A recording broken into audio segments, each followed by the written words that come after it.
नमस्कार, सार्वमंथन न्यूज महाराष्ट्रमध्ये आपलं स्वागत. पाहुयात आजची सविस्तर बातमी. राहुरी तालुक्यातील कानडगाव एक धक्कादायक घटना उघडकीस आली आहे. येथील आदिवासी कुटुंबातील एका अल्पवयीन मुलीचे अपहरण झाल्याची घटना घडली आहे. दरम्यान या घटनेच्या निषेधार्थ गाव बंद ठेवून सकल हिंदू समाज बांधवांनी एकत्रित येऊन या घटनेचा निषेध केला आहे. तसेच या प्रकरणातील जिहादी आरोपीस पकडून पोलीस प्रशासनाने लवकरात लवकर अटक करावी, अन्यथा तीव्र स्वरूपाचे आंदोलन छेडल्या जाईल असा इशारा युवा नेते अक्षय कर्डिले यांनी दिला आहे. कानडगाव येथील आदिवासी समाजातील अल्पवयीन मुलीचे गेल्या 3-4 दिवसांपूर्वी अज्ञातांकडून फूस लावून अपहरण करण्यात आले होते. अद्यापही या मुलीचा शोध न लागल्यामुळे ग्रामस्थांनी संताप व्यक्त करून चक्क गाव बंद ठेवत या प्रकरणातील आरोपीला अटक करण्याची मागणी केली आहे. दरम्यान यावेळी युवा नेते अक्षय कर्डिले म्हणाले की जिहादी वृत्तीचे प्रमाण वाढले असून या प्रकरणातील आरोपीला पकडून मुलीचा तातडीने शोध घ्यावा अशी मागणी गावकऱ्यांनी केली.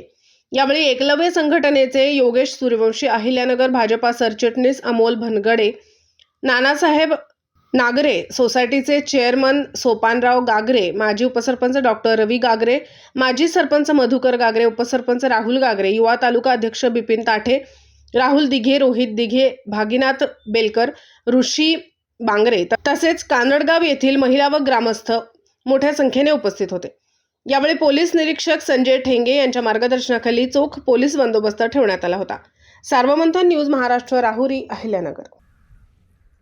आज हा गावबंदी करत असताना या परिवाराकडे पाहून मला अत्यंत दुःख वाटते की अतिशय सर्वसामान्य कुटुंब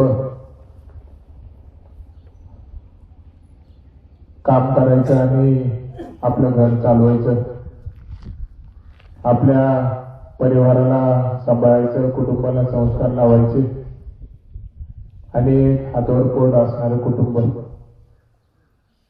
आणि या कुटुंबामधून एक अल्पवयीन मुलगी एका जिहाद्याने तिला येड्यात काढलं, फूस लावली आणि तिला घेऊन निघून गेलाय.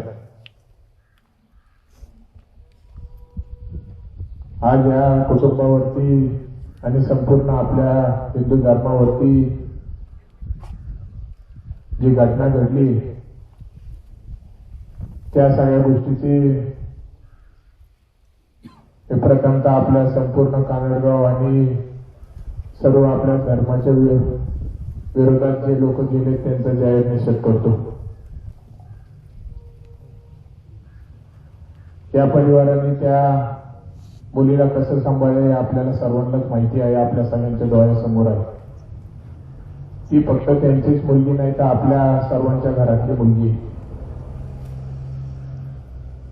आणि या जी आधी लोकांनी गेल्या काही काळापासून आपण पाहतो की ठिकठिकाणी या असल्या गोष्टी चालू केल्या. कुणं धर्मांतर करायचं, काही लोकांना पैसे देऊ सांगायचं आणि जाती बदल करून घ्या असं घडवायचं. काही ठिकाणी ज्या सर्वसामान्य अल्पवयीन मुली आहेत ज्या शाळेमध्ये कॉलेजमध्ये जातात त्यांना अनेक वर्षांपासून हळूहळू त्यांना बोलण्यातून वागण्यातून येड्यात काढायचं आणि त्यांना धर्मांतर करायला लावायचं व काही लपवून घेऊन जायचं. अशा घटना आपण पाहतो की अनेक ठिकाणी पाहायला मिळत आहेत. आताच उल्लेख झाला की काही वर्षापूर्वी उंबऱ्यासारख्या ठिकाणी देखील आपल्या तालुक्यात अशी घटना घडली होती की आपल्या सर्वसामान्य मुली त्या शिकायला जायच्या आणि तिथं जी शिक्षिका मॅडम होती ती जिहादी होती आणि तिने मुलींना क्लास देण्याच्या ऐवजी या सगळ्या गोष्टींच्या ती भानगडीत पाडून मुलांचे मुलींना नंबर द्यायची आणि या गोष्टींना ती प्रवृत्त करत होती. त्यावेळी कर्डिले साहेबांनी आणि सर्व आपल्या सरकारने मिळून त्या गोष्टी बंद पाडल्या आणि आज पुन्हा आपल्या तालुक्यामध्ये ही अशी घटना घडते. अतिशय निंदनीय घटना आहे. काही लोकांना वाटत असेल की आदिवासी समाज आहे म्हणजे गरीब समाज आहे, यांच्या पाठीमागं कुणी नाही. मी आज संपूर्ण आदिवासी समाजाला शब्द देतो, कुणी येऊ नाही येऊ, मी तुमच्यासोबत भक्कमपणे तुमच्या पाठीशी उभा आहे. तुम्ही असं मनामध्ये कधी आणू नका की तुमच्यासोबत कुणी नाही. उद्या कुठलीही जरी वेळ आली, कुठलाही प्रसंग आला, आपल्याला जिथं लढायची वेळ येईल तिथं आपण लढू. पण तुम्हाला सार्वमंथन न्यूज महाराष्ट्राला लाईक करा, शेअर करा, सबस्क्राईब करा.